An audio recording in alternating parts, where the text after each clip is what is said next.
दोस्तों, मैं सुआद हूँ। आइए मेरी कहानी सुने। एक दिन जैन अपने घर के सोफे पर बैठा था और किताब पढ़ रहा था। अचानक उसने देखा कि सोफे के पास एक पुराना संदूक रखा हुआ है। जैन ने संदूक खोला और अंदर छोटे छोटे खिलौने और रंगीन पत्थर देखे। वो खुश होकर बोला, वाह, ये तो एक छोटा खजाना है। इसके बाद जैन अम्मी से इजाजत लेकर उनसे खेलने लगा। मुझे उम्मीद है कि आपको मेरी कहानी पसंद आई होगी। अलविदा दोस्तों, अगली बार मिलते हैं।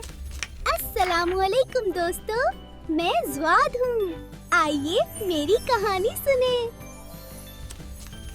जरा की दादी अब थोड़ी ज़ईफ हो गई थी। जरा रोजाना दादी के पास जाती, उनके बाल नर्म हाथों से सहलाती, उनके पैर धोती और उनके साथ बैठकर कहानियां सुनती। दादी खुश होकर जरा से कहती, तुम्हारे साथ वक्त गुजारकर दिल खुश हो जाता है। जरा ने सीखा कि बड़ों का ख्याल रखना सबसे बड़ी मोहब्बत है। मुझे उम्मीद है कि आपको मेरी कहानी पसंद आई होगी। अलविदा दोस्तों, अगली बार मिलते हैं।